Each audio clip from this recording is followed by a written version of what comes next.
அஸ்ஸலாமு அலைக்கும் வரஹ்மத்துல்லாஹி வபரகாத்துஹு. குர்ஆன் கிளாஸில் 11வது வகுப்பில் நம்ம இருக்கோம். இதுக்கு முன்னாடி உள்ள வகுப்பில் நம்ம என்ன பார்த்தோம்னா, முத்தக்கின்கள்னால் யார், முத்தக்கினோட தகுதி என்ன, குர்ஆன் முத்தக்கின்களை உள்ளெழுத்து கொள்ளும், முத்தக்கின் அல்லாதவங்களை குர்ஆன் உள்ளெழுத்து கொள்ளாது அப்படிங்கிற மாதிரி விஷயங்களை பார்த்தோம். இப்போ இந்த வகுப்பில் என்ன பார்த்தோம் அப்படின்னா, அல்லாஹ்வை அறிதல், அல்லாஹ் எப்படிலாம் அறியலாம் அப்படிங்கிறத இந்த வகுப்பில் பார்த்தோம். அல்லாஹ் அறியறதுக்கு 2 வழி இருக்குது.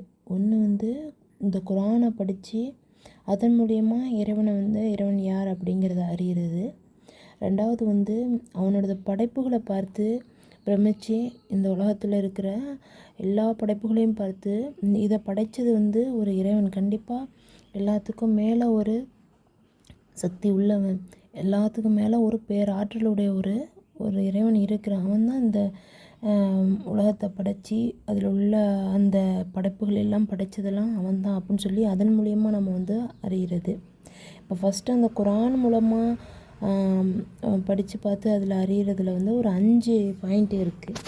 5 விஷயங்கள் மூலிமா நம்ம இறைவனை அறியலாம். அதில் ஃபஸ்ட்டு என்ன அப்படின்னா, அல்லாஹுவை பற்றி அவனே குர்ஆனில் சொல்கிறது. அல்லாஹ் தன்னை நேரடியாகவே அறிமுகப்படுத்துகிறான். நான் தான் அல்லாஹ், அவனுடைய தன்மை என்ன அப்படின்னு சொல்லிட்டு அவனை பற்றி சொல்கிறது தான் ஃபஸ்ட்டு.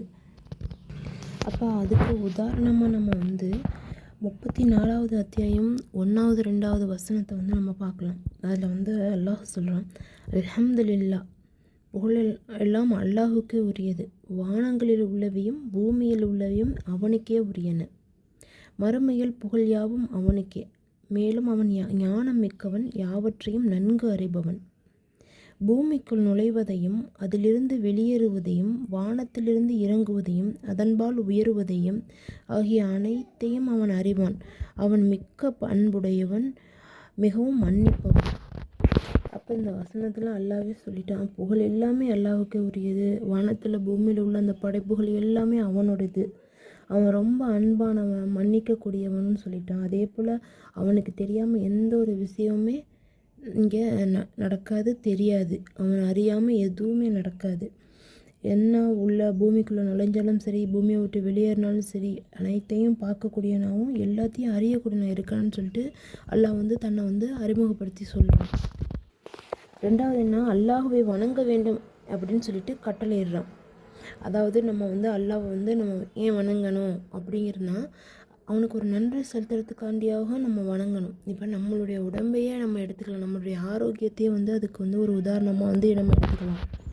நம்ம ஒரு செயலை ஈஸியாக செய்கிறோம். நம்ம உட்காரோம், எந்திரிச்சு போகிறோம், ஒரு பொருள் கீழே விழுந்தால் அதை ஒரு சர்வசாதாரணமாக அதை நம்ம எடுத்து வைக்கிறோம்.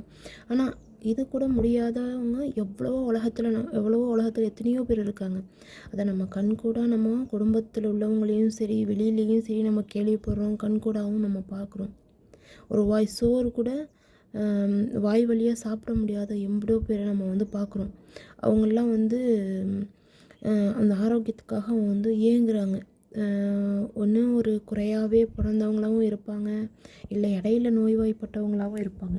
அப்போ அவங்க எல்லாருமே அந்த ஆரோக்கியத்துக்காக ஏங்குறாங்க. நம்ம ஒரு கட்டத்துக்கு மேலே நம்ம சரியாக வந்துடணும், நம்ம சரியாக வந்துட மாட்டோமா அப்படின்னு சொல்லிட்டு ஏங்குற எவ்வளோ பேர் இருக்காங்க. அதுக்கு இடையில அல்லாஹ் நம்மளை சீராக்கி எந்த ஒரு குறையும் இல்லாமல் படைச்ச அந்த இறைவனுக்கு நம்ம நன்றி சொல்லணும். அல்ஹம்துலில்லாஹ் நம்ம எப்போவுமே சொல்லிக்கிட்டே இருக்கணும். நம்ம அதை அவ்வளோ சீக்கிரம் நம்ம யோசிக்கிறது இல்லை. நம்ம நடந்து போகிறோம், ஒரு பொருள் கீழே விழுவுது, அதை குமிஞ்சு நம்ம எடுத்து நம்ம வச்சுட்டு நம்ம பாட்டுக்கு கடந்து போயிடுறோம். ஆனால் அந்த குமியிறதுங்கிறப்ப அப்போ எவ்வளவு நம்ம உடம்புல அந்த அந்த எலும்பாகட்டும், நம்ம குமியிறதாகட்டும், எல்லாமே ஒரு சேர செஞ்சால் தான் நம்மளால் செய்ய முடியும். ஏதாச்சும் ஒரு விஷயத்தில் நமக்கு ஒரு உறுப்பு நமக்கு வேலை செய்யலைனாலும் நம்மளால் அதை செய்ய முடியாது. நம்ம எடுத்து வைக்கிற ஒவ்வொரு அடியுமே இறைவனுக்கு நன்றி சொல்லக்கூடியது. எந்திரிச்சு நடக்க முடியாத எம்புட்டோ பேர் இருக்காங்க. அதே போல் அந்த சாப்பாடை முழுங்குறதுக்கு கூட இறைவனுக்கு கண்டிப்பாக நம்ம நன்றி சொல்லிக்கிட்டே இருக்கணும். அந்த விழுங்குதலுங்கிற செயல் மூளையோட ஒரு ரொம்ப சிக்கலான செயல். அப்போ நம்ம வந்து சாப்பாட்டை வந்து வாயில் போட்டு நம்ம சாப்பாடை மெல்றோம், அதை நாக்கு உள்ளார தள்ளணும், அந்த உணவுக்குழல் மூடணும், உணவுக்குழல் திறக்கணும், மூச்சுக்குழல் மூடணும். இந்த மாதிரி ஏகப்பட்ட சிக்கலான செயல், மூளையோட செயல் வந்து அங்கே நடைபெறுறதுனால தான் நம்மளால் வந்து சுலபமாக மென்று நம்ம வந்து அதை வந்து அந்த சாப்பாட்டை வந்து நம்மளால் விழுங்க முடியுது. ஆனால் இதே வந்து மூளையோட செயலில் ஏதாச்சும் ஒரு சிக்கல், ஏதாச்சும் ஒரு தடங்கள் வந்தால் கூட நம்மளால் அந்த உணவு வந்து கண்டிப்பாக வந்து தொண்டைக்குழியில் இறக்க முடியாது. அது ரொம்ப ஒரு சிக்கலான செயலாகவே இருக்கும். ஆனால் அது நமக்கு வந்து இறைவன் சீராக்கி கொடுத்ததுனால நமக்கு அதோடைய கஷ்டங்கள் தெரியலை. நமக்கு வந்து நம்ம சர்வசாதாரணமாக சாப்பிட்டு முடிச்சுட்டு எந்திரிச்சு போயிட்டே இருக்கோமே தவிர, அதில் ஒரு தடங்கள் வந்தால் தான் நம்ம அதில் எவ்வளோ பெரிய கஷ்டம் இருக்குது அப்படிங்கிறத நம்ம அறிவோம். அப்போ இறைவன் வந்து நமக்கு வந்து ஆரோக்கியத்தை கொடுத்துருக்கான். நம்மளுடைய உடல் உறுப்புகளை வச்சு அதை கவனித்து வச்சு நம்மளை நல்ல மாதிரி வச்சுருக்கான். இந்த கிளாஸையே நம்ம அட்டன் பண்ணுறோம். நமக்கு இறைவன் நல்ல நம்ம கை கொடுத்துருக்கான், கண் கொடுத்துருக்கான், காது கொடுத்துருக்கான், வாய் கொடுத்துருக்கான். அதனால தான் நம்ம வந்து உட்காந்து ஃபோனை ஆன் பண்ணிவிட்டு நம்ம ஏதாவது சொல்கிறது எல்லாத்தையுமே நம்ம காதால் கேட்குறோம், அவங்க சொல்கிறது நோட்ஸ் எடுக்கிறோம். இது எல்லாமே நம்மளுடைய ஆரோக்கியத்தில் ஏதாச்சும் ஒரே ஒரு குறை ஏற்பட்டால் கூட நம்மளால் வந்து அதை வந்து செய்கிறதுல நமக்கு தடை வந்துடும். நம்ம சோர்ந்து போயிடுவோம், நம்ம வந்து வேதனைப்படுவோம். ஆனால் அல்லாஹ் நம்மளை சீராக்கி கொடுத்துருக்கான். அதுக்கு இறைவனுக்கு கண்டிப்பாக நன்றி சொல்லக்கூடியவங்களாக நம்ம இருக்கணும்.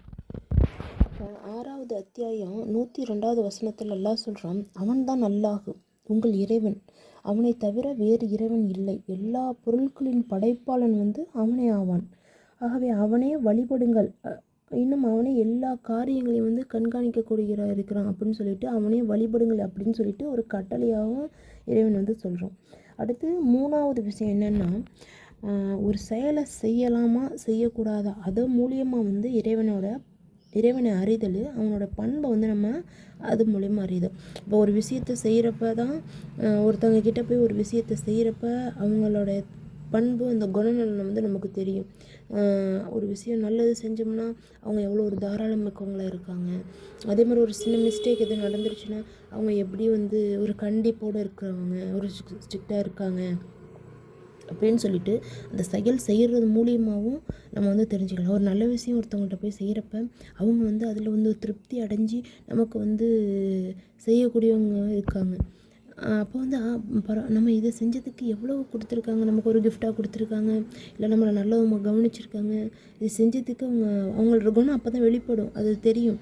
அப்போ அதே போல் இறைவனை வந்து ஒரு நல்ல விஷயம் செய்கிறது மூலியமாகவும் ஒரு கெட்ட விஷயம் செய்கிறது மூலியமாக அவனுடைய பண்புகளையும் அவனுடைய குணநிலையும் தெரிஞ்சுக்கலாம் அப்படின்னு சொல்லிட்டு அல்லாஹ் சொல்கிறான். அப்போ அல்லாஹ் சொல்கிறான் 16வது அத்தியாயம் 90வது வசனத்தில் சொல்கிறான், நிச்சயமாக அல்லாஹ் வந்து நீதி செலுத்துமாறும் நன்மை செய்யுமாறும் உறவினர்களுக்கு கொடுப்பதையும் கொண்டு உங்களை வந்து ஏவுகிறான். அன்றியும் நீங்கள் மானக்கேடான காரியங்கள், பாவங்கள், அக்கிரமங்கள் செய்தல் ஆகியவற்றை வந்து உங்களை வந்து விளக்குகிறான். நீங்கள் நினைவு கூர்ந்து சிந்திப்பதற்காக அவன் உங்களுக்கு நல்ல உபதேசமும் செய்கிறான் அப்படின்னு சொல்லிட்டு எல்லாம் சொல்கிறான். அப்போ நல்லது செய்கிற மாதிரி அவன் ஏவுறான், கெட்டது செய்கிற மாதிரி அவன் தடுக்கிறான். அப்போ நல்லது செஞ்சால் அவனுக்கு பிடிக்கும், கெட்டது செஞ்சால் அவனுக்கு பிடிக்காது. அவனுடைய குணநலங்கள் சொல்லி அந்த மூலியமாகவும் நம்ம வந்து அல்லாஹ் வந்து அறியலாம். அப்போ 4வது பாயிண்ட் என்ன அப்படின்னா, நல்லோருக்கு அல்லாஹ் கொடுக்கும் பரிசு, அடுத்து கெட்டவர்களுக்கு அல்லாஹ் கொடுக்கும் தண்டனை, இது மூலியமாகவும் வந்து இறைவனை வந்து நம்ம அறியலாம். 2வது அத்தியாயம் 25வது வசனத்தில், அப்போ 2:25 அல்லாஹ் சொல்கிறான், நம்பிக்கை கொண்டு நற்கர்மங்கள் செய்வோருக்கு நன்மாராயங்கள் கூறுவீராக. சதா ஓடிக்கொண்டிருக்கும் ஆறுகளை கொண்ட சுவன சோலைகள் அவர்களுக்கு உண்டு. அவர்களுக்கு ஒன்று அங்கேருந்து ஏதாவது ஒரு கனி கொடுக்குறப்பெல்லாம் அவங்க என்ன சொல்லுவாங்களாம், இதே போல் தான் நான் பூமியிலையும் சாப்பிட்டேனே அப்படிங்கிற மாதிரி அவங்க சொல்லுவாங்க. ஆனால் அது எப்படி இருக்கும், பார்க்குறதுக்கு ஒரே மாதிரி தான் இருக்கும், ஆனால் அதோட சுவையில் வந்து அது மாறுபட்டு இருக்கும். இங்கே பார்க்க ஒரே மாதிரி ஒரு திராட்சையோ ஒரு மாதுளையோ பூமியில் சாப்பிட்ட மாதிரி இருக்கும், இதை நான் சாப்பிட்ருக்கேனே அப்படின்னு நம்ம நினைப்போம். ஆனால் அதோட சுவை வந்து சொர்க்கத்தில் வந்து அது வேறு ஒரு சுவையாக வேறு ஒரு இதாக இருக்கும். நம்ம வந்து சாப்பிடாதது, நம்ம கண் பார்க்காதது, நம்ம சுவைச்சு பார்க்காத ஒரு பொருட்கள்லேருந்து சுவைச்சு பார்க்காத ஒரு சுவையிலேருந்து எல்லாமே வந்து அல்லாஹ் வந்து நமக்கு வந்து புதுவிதமாக வந்து தயார்படுத்தி வச்சுருக்கேன் அப்படின்னு சொல்லிட்டு அல்லாஹ் வந்து நமக்கு வந்து வாக்குறுதியாக சொல்கிறான். அதே போல் நல்லவங்களுக்கு வந்து பரிசு எப்படி அவங்க தருவேன் அப்படின்னு சொல்கிறானோ, அதே போல் கெட்டது செஞ்சு நான் தண்டனை கொடுக்கக்கூடிய ஆளாகவும் இருக்கேன் அப்படின்னு சொல்லிட்டு எச்சரிக்கக்கூடியவனாகவும் அல்லாஹ் வந்து இருக்கிறான்.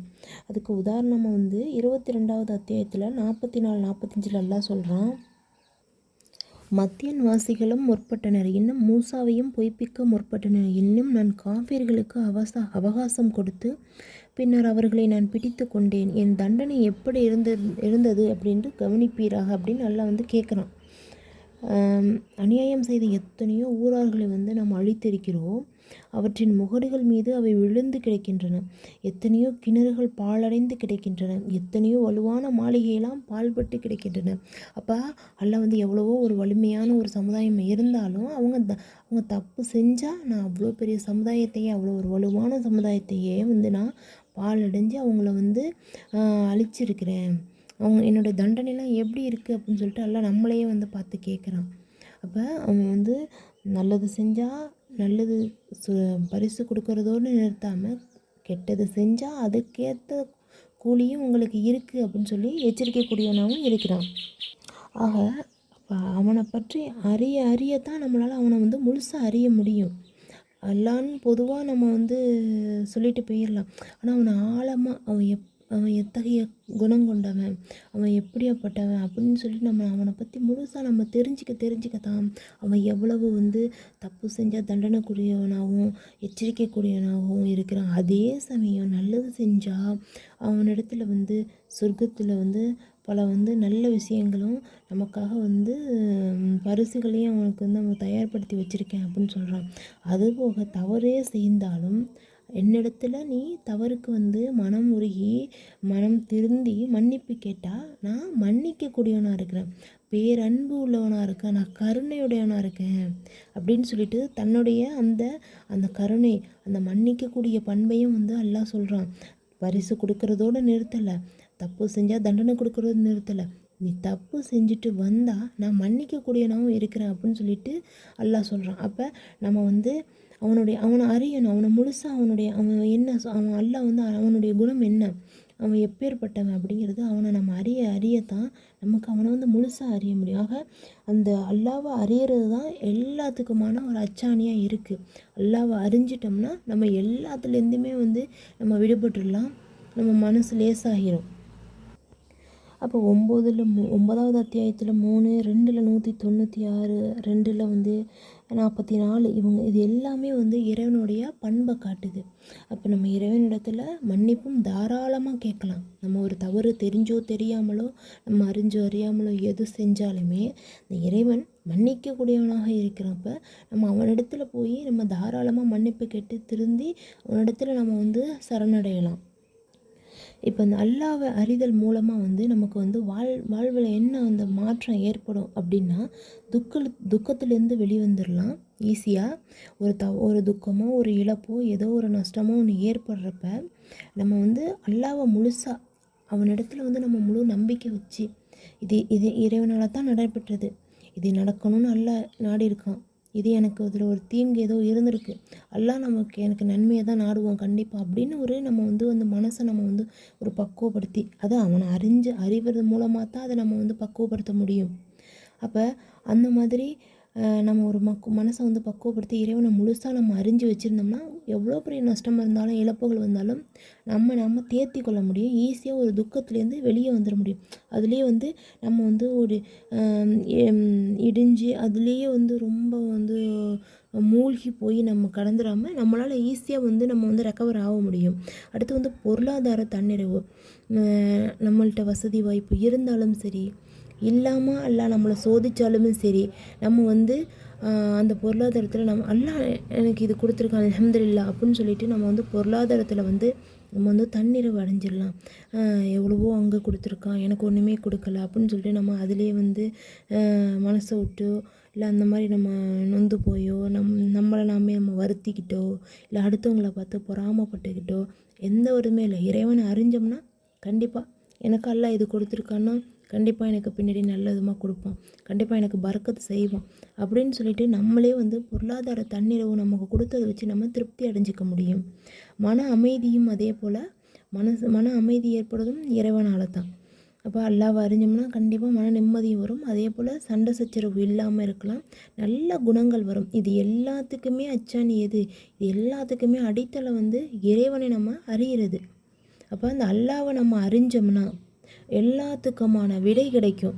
நம்ம இறைவனை அறிஞ்சோம்னா நம்ம எல்லாத்துக்கான ஒரு விடையும் கிடைக்கும். நம்ம எதுலேயும் நம்மளை போட்டு குழப்பிக்கவோ, நம்மளை நாமளே நொந்துக்கவோ, வருந்திக்கவோ எதுக்குமே வேலை இல்லை. இறைவன் எனக்கு கொடுத்துருக்கான் அல்ஹம்துலில்லான்னு சொல்லிட்டு நம்ம போயிட்டே இருக்கலாம். அப்படி கொடுக்கலையா, அல்லாஹ் எனக்கு கொடுப்பான். அவன் மேலே நம்ம நம்பிக்கை வைக்கணும். கண்டிப்பாக அவனிடத்துல நம்ம துவா கேட்போம். நமக்கு ஏதோ ஒன்று நடக்கலையோ, இல்லை நம்ம வந்து ரொம்ப எதிர்பார்த்து ரொம்ப முயற்சி செஞ்சும் நமக்கு அது கிடைக்காமையோ, இல்லை ஒரு நஷ்டமாகவோ போனால் கூட நம்ம என்ன நினைக்கலாம், நம்ம இறைவனிடத்தில் முழுமையாக நம்பிக்கை வச்சுருந்தோம், அவனை கண்டிப்பாக அவனுடைய வாக்குறுதிகளில் நம்ம அறிஞ்சிருந்தோம்னா நம்ம என்ன பண்ணுவோம், கண்டிப்பாக சரி பரவாயில்ல அல்ஹம்துலில்லாஹ் அல்லாஹ் நமக்கு கொடுப்பான். இது ஏதோ ஒரு நமக்கு ஒரு நடக்கக்கூடாது, நமக்கு ஏதோ ஒரு தீங்கு ஏதோ இருந்திருக்கு, கண்டிப்பாக எனக்கு நன்மையை நாடுவோம், கண்டிப்பாக பின்வரும் காலங்களில் அல்லாஹ் எனக்கு பரக்கத் செய்வான்னு சொல்லிட்டு நம்ம மனசை வந்து நம்ம தேத்திட்டு ஈஸியாக அந்த விஷயத்துலேருந்து நம்மளால் கடந்து போக முடியும். அப்போ அல்லாஹ்வை அறியறது மூலயமா நம்ம வாழ்க்கையில் பெரும் மாற்றமும் மனசு லேசாகவும் எந்த ஒரு பிரச்சனையும் இல்லாமல் இந்த உலகத்தில் நம்மளால் வாழ முடியும். ஆனால் அதுபோல் நம்ம கொண்டு வரணும். அது இறைவனை அறியறது மூலயமா தான் முடியும். சொல்கிறது ஈஸியாக இருந்தாலும் நம்ம விஷயங்கள்லேயே நம்ம எவ்வளவோ வந்து மனம் நொந்து போகிறோம், பிரச்சனைகளை எவ்வளவோ பார்க்குறோம். ஆனாலும் வந்து இறைவனை நம்ம அறிஞ்சு வச்சுருக்கோம், அறியாமல் இல்லை. ஆனாலும் அது முழுமையாக அறியணும். அது நம்ம எப்படி ஏற்றுக்கிறோன்னு அது கண்டுபிடிக்கிறதுனா, நம்மளுக்கு ஏற்படுற பிரச்சனையிலேருந்து நம்ம எவ்வளோ சீக்கிரம் வெளியே வர்றோம், நம்ம மனசை எவ்வளோ தேத்திக்கிறோம் அப்படிங்கிறதுக்கு வந்து இறைவனை நம்ம எவ்வளோ நம்புகிறோம் அப்படிங்கிறதுலேருந்து தான் நம்ம அந்த விடை இருக்குது, அந்த பதில் இருக்குது. நம்மளால் ஈஸியாக ஒரு விஷயத்துலேருந்து மூவ் ஆன் ஆகி போக முடியுதுன்னா நம்ம கண்டிப்பாக இறைவன் மேலே நம்பிக்கை வச்சுருக்கோம். இல்லை அதிலேயே நம்ம வந்து மூழ்கி கிடந்து அதிலேயே நம்ம வந்து ரொம்ப ஆதங்கப்பட்டோ அழுதுகிட்டோ நம்ம அதிலேயே வந்து நம்ம கிடக்கிறோம்னா கண்டிப்பாக நம்ம வந்து இன்னும் இறைவனை வந்து முழுசாக அறியலைன்னு தான் அர்த்தம். இன்ஷா அல்லாஹ் நம்ம எல்லோரும் வந்து அல்லாஹ்வை வந்து நம்ம அறியணும், கண்டிப்பாக அறியணும். அவனிடத்துல நம்ம வந்து தவறு செஞ்சால் மன்னிப்பு கேட்கணும். அவனிடத்துலையே நம்ம வந்து எல்லாத்தையுமே ஒப்படைக்கணும். அல்லாஹ்வுக்கு வந்து பொறுப்பை ஒப்படைக்கிறவங்கள ரொம்ப பிடிக்குமா. அப்போ நம்மளுடைய காரியங்கள் எதுவுமே நிறையாமல் போனாலும் சரி, இல்லை நிறைவேற்ற போகிற காரியமாக இருந்தாலும் சரி, அவனிடத்துல பொறுப்பை ஒப்படைச்சிட்டு இறைவா எனக்கு இதை நீ தான் எனக்கு சீராக்கி கொடுக்கணும் அப்படின்னு சொல்லிட்டு அவனிடத்துல கேட்டு நம்ம வந்து அந்த விஷயத்துலேருந்து ஈஸியாக கடந்து போகிறவங்களா இருக்கணும். நன்மையோ தீமையோ எது நடந்தாலும் நம்ம அதை ஏற்றுக்கிற பக்குவத்தை கொண்டு வரணும். அந்த பக்குவம் இறைவனை அறியறது மூலியமாக தான் வரும். அதே போல் இதுக்கு உதாரணமாக வந்து ஒரு சம்பவத்தை சொல்கிறாங்க. அது எப்படின்னா அல்லாஹ் சொல்கிறான், மூசா நபியோட உதாரணத்தை வந்து அல்லாஹ் சொல்கிறான். அப்போ மூசா நபி எப்படி இருந்தாங்கன்னா ஒரு பயந்த சுபாவம் உடையவங்களாக இருந்தாங்க. அப்போ இறைவன் வந்து மூசாவை வந்து அந்த தூர் மலையின் பக்கம் வந்து அதில் குகையில் வந்து அல்லாஹ் கூப்பிடுறப்ப அப்போ மூசா போகிறாங்க. அப்போ அவங்க அல்லாஹ் சொல்கிறான் அந்த கைத்தடியை எறிங்க அப்படின்னு சொல்கிறப்ப அது ஒரு பாம்பாக மாறின பிறகு அதை பார்த்துட்டு அவங்க ரொம்ப விரண்டு அவங்க ஓடுறாங்க, திரும்பி பார்க்காத அளவுக்கு அவங்க ஓடுறாங்க. அப்போ பயந்து அப்போ அல்லாஹ் சொல்கிறான், நான் தான் இறைவன், அப்போ என்னுடைய இதை வந்து நீங்கள் வந்து ஃபிரௌன்கிட்ட போய் எடுத்து சொல்லுங்கள் அப்படின்னு சொல்லிட்டு அல்லாஹ் சொல்கிறான். அப்போ வந்து மூசா நபி வந்து ரொம்ப பயந்து அவங்க என்ன சொல்கிறாங்கன்னா, ஹாரூனை கூட நபியாக சொல்லுங்கள், ஹாரூனை கூட நபியாக வந்து நீங்கள் அனுப்புங்க, எனக்கு ரொம்ப பயமாக இருக்குங்கிற அளவுக்கு சொல்கிறாங்க. ஏன்னா அவங்களோட பேச்சில் வந்து அவங்களுக்கு ஒரு திக்குவாய் வேறு இருந்ததுனால அவங்களுக்கு ஒரு சரளமாக பேச முடியாது அப்படிங்கிறதுக்காக அவங்க வந்து பயப்படுறாங்க ரொம்ப. அப்போ அவன் ஒரு கொடுங்கோல் மன்னன், அவனுடைய சபையில் போய் பேசுகிறதுங்கிறது வந்து ரொம்ப ஒரு சவாலான காரியம், ஒரு பயமும் இருக்கும். மூசா நபி மேலே ஒரு குற்றச்சாட்டே இருக்கிறதுனால எங்கே நம்மளை கொன்னுடுவாங்களோ, நம்மளும் போய் இந்த மாதிரி வந்து அகிலத்துக்கெல்லாம் இறைவன் வந்து ஒருவன் இருக்கான் அப்படின்னு நம்ம போய் அந்த சபையில் சொல்கிறப்ப நம்மளை எதுவும் சொல்லிடுவாங்களோ, நம்மளால் பேச்சும் நம்மளால் சரியானபடி வரலையே அப்படின்னு சொல்லிட்டு ஹாரூனையும் துணைக்கி கூப்பிடுறாங்க. அப்போ அல்லாஹ்வை பற்றி முழுசாக அப்புறம் அறிஞ்ச பிறகு அப்புறம் அல்லாஹ் வணக்கத்துக்கு இறைவன் ஒரு இருக்கான் அப்படின்னு ஃபுல்லாக முழுசாக தெரிஞ்ச பிறகு ஃபிரௌனுடைய சபைக்கு போகிறாங்க. அப்போ சபையில் போய் அப்போ அவங்க அல்லாஹ்வை அறிஞ்ச பிறகு எடுத்து வைக்கிற வாதங்கள்லாம் எப்படி, அப்போ அந்த இடத்துல போய் தைரியமாக அவங்க பேசுகிறப்ப அவங்களால வந்து ஜெயிக்க முடியுது. அப்போ அங்கே இருந்த அந்த சூனியக்காரர்கள் எல்லாமே வந்து அல்லாஹ்வுக்கு தான் வந்து சிரம் பண்ணிடுறாங்க. அப்போ சரணடைகிறாங்க. அப்போ ஃபிரௌன்கிட்டே சொல்கிறாங்க, நாங்கள் மூசாவோட இறைவனை நாங்கள் நம்பிக்கை கொள்கிறோம் அப்படின்னு சொல்லிட்டு அவங்க மூசா நபியோட இறைவனை வந்து கண்டிப்பாக அல்லாஹ் அவங்க ஏற்றுக்கொள்ளக்கூடிய இருக்காங்க. எப்படி இதுக்கு முன்னாடி வந்து திரும்பி கூட பார்க்காம ஓடின ஒருத்தவங்க இப்போ வந்து ஒரு கொடுங்கோல் மண்ணுட்டே வந்து ஒரு சபதம் போடுற அளவுக்கு இருக்காங்கன்னா, அப்போ அவங்க அல்லாஹ்வை அறிஞ்சதுனால அந்த சத்தியத்தை கொண்டு போய் சொல்லக்கூடியவங்களா இருக்கிறாங்க. ஆக ஒரு ஒரு பயந்த சுபாவம் உடையவங்க ஒரு மன்னன்ட்டு எதிர்த்து இறைவனுடைய விஷயங்களை சொல்லி ஒருவன் தான் இறைவன் ஒருவன் அப்படிங்கிறத வந்து அழுத்தமாக அதை சொல்லி மக்களை வந்து நேர்வழிப்படுத்தக்கூடிய அளவுக்கு அவங்க மாறினாங்கன்னா, அப்போ இறைவனை ஃபுல்லாக அறிஞ்சதுனால தான் அவங்களால முடிஞ்சிச்சு. கண்டிப்பாக. அப்படி இல்லைன்னா அவங்களால வந்து ஒரு சரியான ஒரு புரிதல் இல்லைன்னா கண்டிப்பாக வந்து அந்த இடத்துல அவங்களால வந்து வெற்றி பெற்றிருக்க முடியாது. அவங்க கண்டிப்பாக எல்லா சக்திக்கும் மேலே இறைவன் இருக்கிறான். அப்போ நம்ம இந்த உண்மையை தைரியமாக சொல்லலாம். அப்போ நம்மளோட இறைவன் இருக்க அல்லாஹ் அனுப்புகிறப்பே சொல்லலாம், உங்களோட தான் இருக்கேன், நீங்கள் சொல்கிறத கேட்டுக்கிட்டும் பார்த்துக்கிட்டும் இருக்கேன் அப்படிங்கிற வாக்குறுதி கொடுத்து தான் வந்து மூசாவையும் ஹாரூனையும் வந்து அனுப்புகிறாங்க. அப்போ அவங்க கண்டிப்பாக இறைவன் மேலே ஒரு நம்பிக்கை வைக்கிறாங்க. என் இறைவன் என்னோட தான் இருப்பான், கண்டிப்பாக எல்லாத்தையும் பார்த்துக்கிட்டு தான் இருக்கான் அப்படிங்கிற ஒரு நம்பிக்கை வச்சு தான் அவங்க வந்து அங்கே போயிருக்காங்க. அப்போ நம்மளும் அதே போல் ஒவ்வொருத்தவங்களும் கண்டிப்பாக இறைவனை நம்ம முழுசாக அறிஞ்சோம்னா எல்லா பிரச்சனைக்கும் ஒரு தீர்வு கிடைக்கும். எதுலேயுமே நம்ம சோர்ந்து போயிட மாட்டோம். எதுலேயுமே வந்து நம்ம வந்து ஒரேதிரியாக நம்ம மேலேயும் போயிட மாட்டோம். அதிக சந்தோஷமும் நம்மளால் இறைவனை கண்டிப்பாக அறிஞ்சோம்னா அதிக சந்தோஷமாக முழுசாக நம்ம வந்து இது எனக்கு கிடச்சிருச்சு, இது எல்லாமே எனக்கு தான் அப்படிங்கிற மாதிரி ஒரு நிரந்தர தன்மையும் நம்ம வந்து மனசில் ஏற்றிக்க மாட்டோம். ஏன்னா அல்லாஹ் எப்போ வேணாலும் எப்படி வேணாலும் சோதிக்கலாம். அல்லாஹ் கொடுத்தும் சோதிப்பான், எடுத்தும் சோதிப்பான். அப்போ நமக்கு நிறைய ஒரு செல்வங்கள் வந்தாலும் இறைவனை நம்ம நல்ல விதமாக அறிஞ்சிருந்தா, முழுசாக அறிஞ்சிருந்தா கண்டிப்பாக இறைவன் எனக்கு செல்வத்தை கொடுத்துக்கிறான். இது வந்து எனக்கு தான், அவ்வளவும் எனக்கு தான், எனக்கு குடும்பத்துக்கு தான். நான் நிறையா பணக்காரன் ஆகிட்டேன், எனக்கு நிறையா இதாகிடுச்சு அப்படின்னு சொல்லிட்டு நம்ம வந்து பெருமை கொள்ளாமல் இறைவனை கண்டிப்பாக அறிஞ்சோம்னா அல்ஹம்துலில்லாஹ் அல்லாஹ் என் கையில் செல்வத்தை கொடுத்துருக்கான். எனக்கு என் குடும்பத்தை நல்லவிதமாக நான் கவனிச்சுட்டு கண்டிப்பாக நான் தான தர்மம் செய்யணும், இல்லாதவங்களுக்கு நான் கொடுக்கணும் அப்படிங்கிற மாதிரி அதை நேர்வழியில் செலுத்தணும். போய் சொல்லாமல் திருடாமல் எந்த ஒரு ஏமாத்து வேலையும் இல்லாமல் இந்த செல்வத்தை நல்ல விதமாக நான் செலவு செய்யணும் அப்படிங்கிற இதுக்கு எனக்கு கேள்வி கணக்கு இருக்குது அப்படிங்கிற ஒரு மனசில் ஒரு எண்ணம் தோணும், ஒரு பயம் இருக்கும்.